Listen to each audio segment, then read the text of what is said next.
Hello viewers, welcome to Rachel Bangla BD. সবার প্রথম আপনাদের বলে দেই, প্রথমে আমি এমন একটা টপিক নিয়ে কথা বলবো যেটা শুনলে আপনারাও রিলেট করতে পারবেন। আমি বলতে পারি I think WWE is dyeing in Bangladesh. আমি বলবো না স্লোলি ডাইং, বিকজ আমার মনে হয় ডাব্লিউডাব্লিউ খুব তাড়াতাড়ি বাংলাদেশ থেকে চলে যাচ্ছে বা চলে যাবে। বলতে পারি ডাব্লিউডাব্লিউর সময় শেষ হয়ে গিয়েছে। আর আমি যে কথাগুলো বলতেছি আমি অনেক বেশি serious, I am very serious. আমি আপনাদের কাছে কোনো কোয়েশ্চেন জিজ্ঞেস করতেছি না, আমি ডিরেক্ট ক্লেম করতেছি। আমি একটা জিনিস বলতে পারি, আপনাদের থটস আমি চাই। আপনাদের কি মনে হয় ডাব্লিউডাব্লিউর সময় বাংলাদেশে এখন শেষ হতে যাচ্ছে?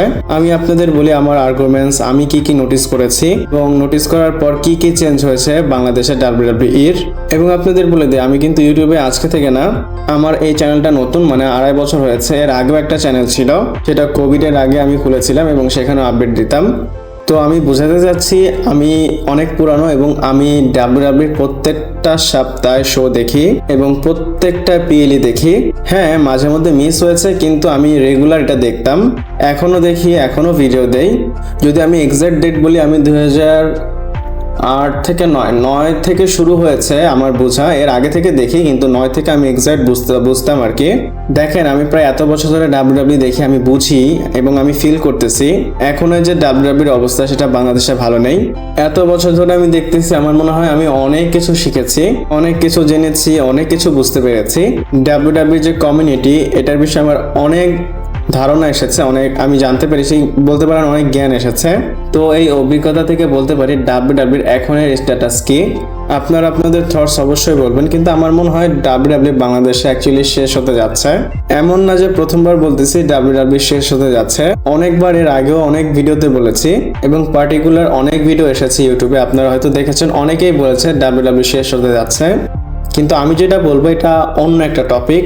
এর আগে মানুষ বলতো, বা আমিও আপনাদের বলেছি যে ডাব্লিউডাব্লিউ শেষ হতে যাচ্ছে। এটা কখন বলতো? যখন ডাব্লিউডাব্লিউর বুকিং ভালো হতো না। কখন বলতো? রোমান রেইন্স টাইটেল হেরেছে, তারপর কাউকে তারা ব্যাড ডিসিশন নিয়ে বুক করেছে, তখন আমরা বলতাম যে ডাব্লিউডাব্লিউ শেষ হয়ে গিয়েছে। কিন্তু আমি যে বিষয়টা আপনাদের বোঝাতে চাচ্ছি, এটা হচ্ছে অ্যাকচুয়ালি ইন্টারেস্টের বিষয় বোঝাতে চাচ্ছি।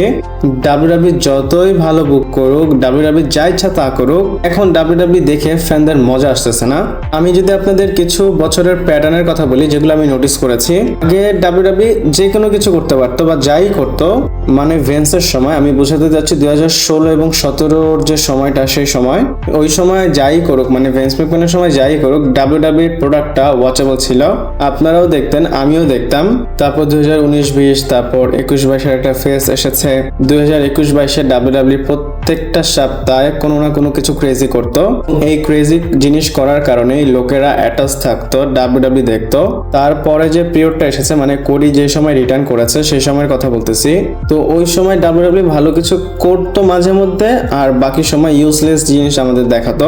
ওই সময় কিন্তু ডাব্লিউডাব্লিউ দেখা ফ্যানরা বন্ধ করে দিয়েছিল এবং মাঝে মধ্যে এমন কিছু হয়ে যেত এটার কারণে ফ্যানরা রিটার্ন করে আবার ডাব্লিউডাব্লিউ দেখা শুরু করতো। আর যদি এখনের রেটের কথা বলি, আজকের দিনে ডাব্লিউডাব্লিউ যে কোনো কিছুই করুক না কেন, লোকেরা যে আবার এসে দেখবে এটা খুবই ডিফিকাল্ট। যদি এক্সাম্পল হিসেবে দেখেন, রিসেন্টলি আন্ডারস্পিটেড চ্যাম্পিয়ন 2বার হ্যান্ড চেঞ্জ করেছে, কিন্তু দেখেন এখানে কোনো ইম্প্যাক্ট বা কোনো টুইস্ট আসেনি। আমি বাংলাদেশের কথা বলতেছি, মানে ইন্টারেস্ট লেভেল এমন না যে অনেক হাই হয়ে গিয়েছে, নর্মালি আছে। সিএম পাঙ্ক চ্যাম্পিয়ন হওয়ার পর বাংলাদেশে যদি আপনারা কমিউনিটি দেখেন, ডাব্লিউডাব্লিউর অডিয়েন্স দেখেন, এমন না যে অনেক বেশি ইম্প্যাক্ট এসেছে। এর আগে যে রেসেলমেনিয়া হতো, আপনাদের যদি আমি ইউটিউবের নাম্বারসের অ্যাকর্ডিংয়ে বলি, ওই সময় রেসেলমেনিয়ার টাইমে ইউটিউবে এমন ভিউ আসতো, সেটা অনেক বেশি ক্রেজি থাকতো। এবং লাস্ট টাইম সেই ক্রেজি নাম্বারটা এসেছিল রেসেলমেনিয়া 39-এ, এবং যদি আপনারা টেনেও বলেন সেটা 40 পর্যন্ত যায়। তারপরে যদি 41-এর রেসেলমেনিয়া বা 42-এর রেসেলমেনিয়া দেখেন, এই দুইটা রেসেলমেনিয়া একদম সামার স্ল্যামের ইকুয়াল গিয়েছে ভিউর দিক থেকে। এখানে আপনারা এটাও বলতে পারেন বাকি র্যান্ডম যে পিএলই হয় সেটার মতো ভিউ এসেছে। এখানে আমি বলতে চাচ্ছি রেসেলমেনিয়া হোক অথবা যে কোনো স্পেশাল শো হোক, আগের মতো ইন্টারেস্ট নেই। আগে এমন একটা সময় হতো লোকেরা সারা বছর ডাব্লিউডাব্লিউ দেখতো না, কিন্তু রেসেলমেনিয়ার সময় ডাব্লিউডাব্লিউ অবশ্যই দেখতো। কিন্তু এখন সারা বছর তো দেখেই না, রেসেলমেনিয়া তো আসে না। এবং আমার মনে হয় এইসব হয়েছে মেইনলি নেটফ্লিক্স মুভের কারণে। ডাব্লিউডাব্লিউ যে নেটফ্লিক্সে মুভ করেছে, বাংলাদেশেও তো করেছে, এবং যে সময় নেটফ্লিক্স মুভ হয়েছিল সে সময় বলেছিলাম এই নেটফ্লিক্স মুভ অনেক বেশি কষ্ট করাবে। বাংলাদেশের মানুষ ডাব্লিউডাব্লিউ এত বেশি দেখতো কারণ ডাব্লিউডাব্লিউ তখন ফ্রি দেখা যেত। ওই সময় কিন্তু টিভি ডেটিং 50 মিলিয়ন 60 মিলিয়ন আসতো। পুরো রেসেলমেনিয়ার কথা বলতেছি। আমার স্পষ্ট মনে আছে আমি ছোটবেলায় 10 স্পোর্ট, তারপর 10-1, তারপর সোনিতে আসলো। তো সবার কাছে অপশন থাকতো। ইভেন আমি দেখেছি অনেক টঙের দোকানেও রেসেলমেনিয়ার পরেও তারা রিপিট শো দেখতো। তারা তো বুঝতো না, কিন্তু তারা রেসলিংটা দেখতো, মানে WWE দেখতো। কিন্তু এখন দেখেন ওই টঙের দোকানে যারা আছে তারা তো স্পেশালি রিচার্জ করে দেখবে না। আমি WWE ফ্যান, আমি দেখি। তারা কখনোই নেটফ্লিক্সে সাবস্ক্রাইব করবে না। এবং আপনাদের বলে দেই, WWE দেখার জন্য যে সাবস্ক্রাইবটা করা হয়েছে এশিয়া থেকে, এখানে বাংলাদেশ, পাকিস্তান, ইন্ডিয়া এবং আশেপাশের এশিয়ার কান্ট্রির সব কিছু মিলে কাউন্ট করা হয়েছে, মাত্র 2 মিলিয়ন সামনে এসেছে।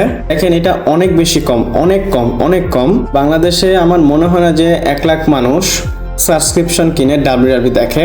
তাহলে চিন্তা করেন, একটা সময় আসতো 60 মিলিয়ন আর এখন আসে 2 মিলিয়ন। আর এই 2 মিলিয়নের মধ্যে 1 মিলিয়ন হচ্ছে ইন্ডিয়া আর বাকিগুলো হচ্ছে এশিয়ার বাকি দেশগুলো। তো ইন্ডিয়াকেও যদি বাদ দেই, এখানে মাত্র 1 মিলিয়ন। তাহলে আপনারা চিন্তা করেন কোথায় 60 মিলিয়ন, কোথায় 2 মিলিয়ন। আর বাংলাদেশে আমার মনে হয় না 1 লাখ মানুষ দেখে। এখানে আপনাদের মনে হতে পারে যে WWE অনেক লস হয়েছে, আসলে না। নেটফ্লিক্স WWE কে ওই পরিমাণ টাকা দেয়, কিন্তু আমি বলবো টাকা যত দেয়, নেটফ্লিক্সের একটা ডিল হয়েছে, এটা টেম্পোরারি, এটা তো পার্মানেন্ট না। ডিল শেষ হবে, WWE কে তারা ছেড়েও দিতে পারে। এই যে কন্ট্রাক্ট দেওয়ার পর তারা যে এতগুলো টাকা পেলো, এই টাকা পাওয়ার কারণে তারা যে ইন্টারেস্ট লস করতেছে ফ্যানদের, এটা তো তারা কন্ট্রাক্ট শেষ হলে পাবে না। আমি এটা মানি, এশিয়ার মধ্যে ওইরকম টিকিট বিক্রি হয় না, তারপর পারচেসিং পাওয়ার নেই। এর জন্য কি WWE এশিয়ার যারা আছে তাদেরকে ফেক হোপ দিবে? WWE যদি আগের মতো থাকতো, একটা পয়েন্টে আসতো, আজকে হোক বা 30 সালে হোক বা 35 সালে হোক, একটা না একটা সময় WWE শো করতো এশিয়ার মধ্যে। একটা সময় বাংলাদেশকে কেউ ওইভাবেই চিনতো না, কিন্তু এখন দেখেন ফিফাতে আমাদের সঞ্জয় সে গান গাচ্ছে। তো ওইরকম জিনিস এখন ছড়াচ্ছে, সবাই এটা নর্মাল ভাবে নিচ্ছে। যদি WWE অ্যাক্টিভলি এটা টিভিতে দেখাতো, তাহলে একটা না একটা সময় বাংলাদেশেও শো হতে পারতো। WWE কি করলো, তারা গিভ আপ করে দিল। আমি আবারও বলবো, সবচাইতে মেজর ড্র এসেছে নেটফ্লিক্স মুভের কারণে। তাহলে বাংলাদেশের অনেকেই এখনো WWE দেখতো। আমার কাছে মনে হয় স্টিল যদি টিভিতে আবার চলে আসে, সবাই WWE আগের মতো দেখবে। এবং বাঙালির একটা স্বভাব আছে, যতই ভালো জিনিস হোক, যদি সেটা অনেক বেশি দাম হয়ে যায় তারা নেয় না এবং সেটাকে ইগনোর করে। তো আপনি যতই ভালো শো দেন নেটফ্লিক্সে, আমরা সেটা কিনে দেখবো না। আমরা অলরেডি টিভি চালাই, টিভি টাকা দিয়ে কিনেছি, ডিশের বিল দেই, সব কিছুই তো দেই। কেন আবার সাবস্ক্রিপশন কিনে নেটফ্লিক্সে আপনার শো দেখবো? আর শো দেখারও তো একটা কারণ দরকার, আপনার শো তো ভালো না। আমি এখানে আরো একটা কথা অ্যাড করব। বাংলাদেশের সবচাইতে বড় ফ্যান পেজ WWEর টিনেজারদের, মানে চিলড্রেনদের, ইয়াংদের। তারা বেসিক্যালি স্টুডেন্ট। তারা তো সাবস্ক্রিপশন কিনে নেটফ্লিক্সে দেখবে না। তারা পড়ার ফাঁকে যদি সুযোগ পায় টিভিতে WWE দেখবে, অথবা সকালে যে শো হয় সেটা দেখবে। আর নেটফ্লিক্সে আসার একটা ঝামেলা হচ্ছে, প্রত্যেক মাসে টাকা দিতে হয়। বাংলাদেশের টাকায় প্রায় 600-700 টাকার মতো। এমনিতে 500 লাগে, কিন্তু এক্সট্রা আরো 400, সবকিছু মিলিয়ে 600-700 চলে যায়। এটা থেকে ছোট প্যাক আছে, কিন্তু ছোট প্যাকে কোয়ালিটি ভালো আসে না। একটা স্টুডেন্ট প্রত্যেক মাসে 500 টাকা দিয়ে, মানে প্রত্যেক মাসে 500 টাকা দিতেই পারবে না, সে তো একটা স্টুডেন্ট। আর প্যারেন্টসদেরও যদি বলে যে প্রত্যেক মাসে তুমি রিচার্জ করে দাও, তাহলে গার্ডিয়ানরা তো রাগ হবে। কোন বাবা মা চায় যে তুমি মারামারি দেখো, তোমাকে আমি মাসে 500 টাকা দিব? আর বাংলাদেশের বাপ মা অল্পতেই রেগে যায়, তো এটা বললে তো আরো রাগ হবে। আপনারা কিন্তু আপনাদের বাবা মাদের বলতে পারবেন না যে আমি মারামারি দেখবো, আমাকে তোমরা 500 টাকা দাও বা আমাকে রিচার্জ করে দাও। তো এখানে একটা বড় ম্যাসিভ ফ্যান পেজ ছিল বাংলাদেশে, যেটা WWE হারিয়েছে। আপনাদের মধ্যে শামসুল আরিফিন, আপনি বলেছিলেন যে WWE শেষ হয়ে যাবে, মানে আপনি তো বুঝতে পেরেছেন আমি কোন কথাটা বলেছিলাম। আমি স্পেসিফিকলি বাংলাদেশের কথাটা বলতে চেয়েছিলাম। এবং আমার স্পষ্ট মনে আছে 2017-18 সালে WWE নতুন ফ্যান পেজ হয়েছিল। বাট এখন যদি দেখেন, এখনকার ছেলেমেয়েরা WWE দেখে না বা WWE ফ্যান না। WWE খুব কষ্টে নতুন ফ্যানদের নিতে পারবে বাংলাদেশ থেকে। আমাদের এজের যারা আছে 20, 22, 25, 30, 40, 35, মানে যারা আছে, যারা আগে WWE দেখতো, তারাই এখন WWE ফ্যান। নতুন অডিয়েন্স বাংলাদেশ থেকে WWE নিতে পারবে না। এখন নতুন অডিয়েন্সদের কাছে অনেক অপশন, যেমন তারা ফুটবল দেখে, ক্রিকেট দেখে, তারা হয়তো ওয়েব সিরিজ দেখে, তারপর মুভি দেখে, OTT প্ল্যাটফর্মে অন্য কিছু দেখে। এক কথায় এখনকার যে অডিয়েন্স, তারা অন্য স্পোর্টসে নজর দিচ্ছে। আগে যে একটা ব্যাপার ছিল হাউস হোল্ড নেম, সেটা এখন নেই। মানে আগে যদি আপনারা যে কোনো একটা বাসায় যেতেন, আপনারা যদি জিজ্ঞেস করতেন যে ডাব্লিউডাব্লিউ দেখো, কোনো না কোনো বাচ্চা বলবে যে হ্যাঁ আমি ডাব্লিউডাব্লিউ দেখি, কিন্তু এখন সেই জিনিসটা নেই। অনেকে হয়তো বলবে যে না আমি ডাব্লিউডাব্লিউ দেখি না। এবং আবারও বলে দেই, স্লোলি ডাইং হচ্ছে না, এটা খুবই ফাস্ট ভাবে ডাইং হচ্ছে। 2025 সালে ডাব্লিউডাব্লিউ নেটফ্লিক্সে গিয়েছিল এবং সেটার পর থেকে যে ডাউন হয়েছে, এটার অবস্থা খুবই খারাপ। আমার মনে হয় হার্ডকোর যারা ডাব্লিউডাব্লিউর ফ্যান বাংলাদেশে, সেটা আনুমানিক 10-15 সর্বোচ্চ 20,000 হবে এবং তারাই সাবস্ক্রিপশন কিনে ডাব্লিউডাব্লিউ দেখে। এটা আপনারা যদি মিলাতে চান, আপনারা ডাব্লিউডাব্লিউ ইউটিউব নাম্বার দেখবেন। ঠিক আমাদের দেশে যখন পোস্ট করা হয়, মানে আমরা তো সকালে দেখি, ওই সময় কেমন ভিউ আসে। আগে বাংলাদেশ, পাকিস্তান, ইন্ডিয়ান এই ফ্যানরা ইউটিউবের যে পোস্ট হতো সেগুলোকে সেখানে ডমিনেট করতো, কিন্তু এখন সেই জিনিসটা দেখা যায় না। আশা করি আপনারা ডিফারেন্সটা বুঝতে পেরেছেন। আমি এখানে যদি বলি কাউকে ব্লেম করা উচিত, সেখানে আমি নেটফ্লিক্সকে ব্লেম করব এবং নেটফ্লিক্সের ডিলটাকে শেষ করতে বলবো। এবং এই বিষয় শুধু নেটফ্লিক্স না, মেইনলি ডাব্লিউডাব্লিউকেও কিন্তু ব্লেম করা যায়। এছাড়া আমি আর কি আপনাদের বলবো, আমি আবার বলি ডাব্লিউডাব্লিউ ডাইং করতেছে বাংলাদেশে। আমার অ্যাকর্ডিংয়ে আমার মনে হয় এই পেজে যদি চলতে থাকে, ডাব্লিউডাব্লিউ ইমপ্রুভ কিছু না করে, মানে কিছু চেঞ্জ করতে হবে, ক্রেজি কিছু করতে হবে। যদি ক্রেজি কিছু আসলেই না করে, তাহলে সামনের 5 থেকে 10 বছরের মধ্যে, 10 বছর অনেক বেশি বলেছি, 7 বছর ধরেন, 7 বছরের মধ্যে ডাব্লিউডাব্লিউর ফিউচার এশিয়ার মধ্যে শেষ হয়ে যাবে, বিশেষ করে বাংলাদেশ, ইন্ডিয়া এবং পাকিস্তান। আর এরকম যদি একবার শেষ হয়ে যায় এশিয়ার মধ্যে, তাহলে আস্তে আস্তে অন্য কান্ট্রিতে যদি শুরু হয়, তাহলে ডাব্লিউডাব্লিউর অবস্থা কোন জায়গায় যাবে একটাবার চিন্তা করেন। আমার মনে হয় ডাব্লিউডাব্লিউর কিছু দেখা উচিত, এই সাইডটা ইমপ্রুভ করা উচিত আমার মনে হয়।